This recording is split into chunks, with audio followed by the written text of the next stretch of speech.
ओम गुरुर्ब्रह्मा गुरुविष्णु गुरुर्देव महेश्वर गुरुर्साक्षात् परम ब्रह्म तस्मै श्री गुरुवे नमः। भक्ति से भरे भाव हे हरि मेरे मन उपजाओ। 17वां अध्याय कार्तिक कृपा दृष्टि कर जाओ। उस समय शिवजी के गण प्रबल थे। उन्होंने जलंधर, शुंभ, निशुंभ, महासुर, कालनेमी आदि को पराजित कर दिया। यह देख के सागर पुत्र जलंधर एक रथ पर, जिस पर लंबी पताका लगी हुई थी, उस पर चढ़ करके युद्ध भूमि में संग्राम करने को आया। इधर जय और शील नाम के शंकर के गण संग्राम में तत्पर होकर गरजने लगे। इसी प्रकार दोनों सेनाओं के हाथी, घोड़े, शंख, भेड़ी दोनों ओर के सिंहनाद से धरती त्रस्त हो गई। तत्पश्चात जलंधर ने कुहरे के समान बाण को चला करके धरती से लेकर आकाश तक व्याप्त कर दिया। नंदी को 5, गणेश को 5, वीरभद्र को एक साथ ही 20 बाण मार करके उनके शरीर को छेद कर दिया। मेघ के समान गर्जना करने लगा। यह देख के रुद्रपुत्र कार्तिकेय ने भी दैत्य जलंधर की अपनी शक्ति उठा करके मारी, घोर गर्जना किया, जिसके आघात से वह धरती पर गिर पड़ा। परंतु वह इतना बली था कि जल्दी से उठ करके खड़ा हो गया और क्रोधा अविष्ठित होकर के कार्तिकेय जी पर अपने गदा का प्रहार कर दिया। ब्रह्मा जी के वरदान की सफलता के लिए शंकर पुत्र कार्तिकेय पृथ्वी पर सो गए। गणेश जी और नंदी भी गदा प्रहार से व्याकुल होकर धरती पर गिर पड़े। उसने वीरभद्र पर परिध का प्रहार किया, जिससे वीरभद्र का सिर फट गया और रक्त बहने लगा। यह व्याकुल होकर के धाराशायी हो गए। उनको धरती पर गिरा देख के शंकर जी के गण चिल्लाते हुए युद्ध भूमि छोड़ के बड़े वेग से भाग निकले। तो कहते, लिखता हूं मैं पुराण की सीधी सच्ची बात। 18वां अध्याय कार्तिक मुक्ति का वरदान। अब रौद्र रूप महाप्रभु शंकर अपने वीरगणों के साथ नंदी पर चढ़ के हंसते हुए युद्ध भूमि में आए। उनको आया देख के उनके पराजित गण फिर लौट गए और सिंहनाद करने लगे, गर्जने लगे और आयुधों से दैत्यों पर प्रहार करने लगे। भीषण रूपधारी रुद्र को देखकर के दैत्य भागने लगे। तो युद्ध में अपने अपने दैत्य को पराजित होते देख के जलंधर हजारों बाण छोड़ता हुआ भगवान शंकर जी की ओर दौड़ा। शुंभ, निशुंभ आदि वीर भी क्रोध से अपने होठों को काटते हुए शंकर जी की ओर दौड़े। इतने में शंकर जी ने जलंधर के सब बाण जालों को काट करके अपने गणों को निर्भय कर अपने अन्य बाणों के आमदि से दैत्य को पीड़ित कर दिया।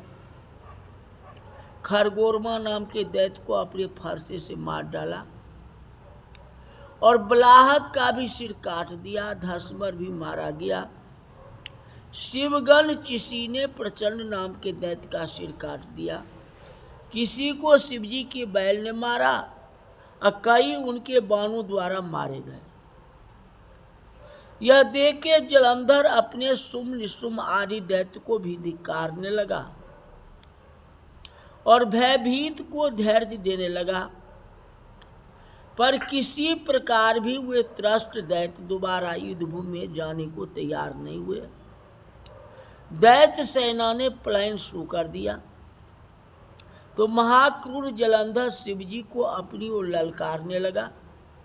साथ ही उसने 70 बाण मार करके शिवजी को दग्ध कर दिया और बहुत सी बाणों का प्रहार किया। शिवजी उनके बाणों को काटते रहे, यहां तक कि उन्होंने जलंधर की ध्वजा, छत्र और धनुष को भी काट दिया। फिर 7 बाण मार के उनके शरीर में आघात पहुंचाया। धनुष के कट जाने से जलंधर ने प्रचंड बाण मार के उनकी गदा को टुकड़े कर दिए। तब उसने समझा कि शिव मुझसे बलवान है, अतः उसने गंधर्वी माया उत्पन्न कर दी और अनेक गंधर्व अप्सराओं के गण पैदा हो गए। बीना और मृदंग आदि बाजों के साथ नृत्य और गान होने लगा। इसमें अपने गणों से तो रुद्र भी मोहित हो गए। उन्होंने युद्ध बंद कर दिया। फिर तो काम से मोहित हो जलंधर जल्दी से त्रिनेत्र भगवान शंकर का रूप धारण करके वृषभ पर बैठ के पार्वती के पास पहुंचा। उधर जब पार्वती ने अपने पति को आते देखा तो अपनी सखियों के साथ छोड़ दिया, आगे आई।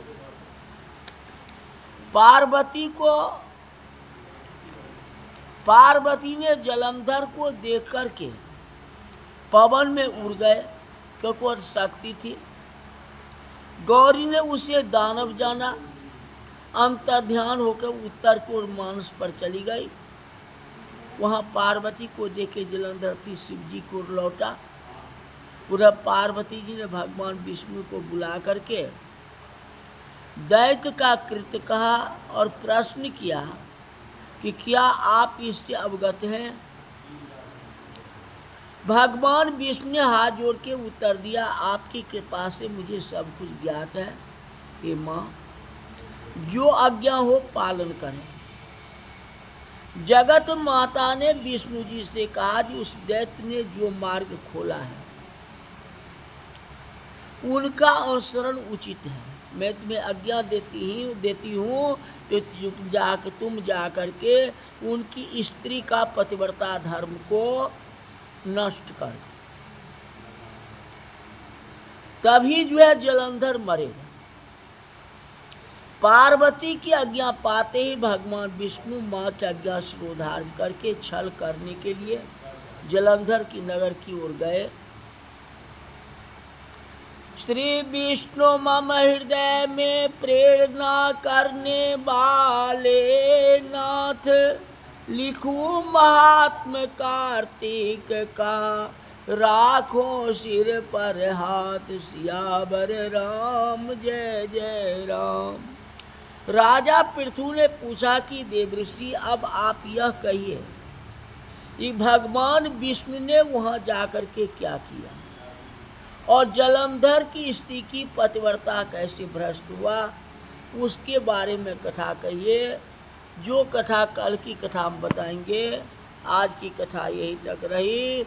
हे कृष्ण गोविंद हरे मुरारी, हे नाथ नारायण वासुदेवा। हे कृष्ण गोविंद हरे मुरारी, हे नाथ नारायण वासुदेवा। बोल वृंदावन बिहारी लाल की जय।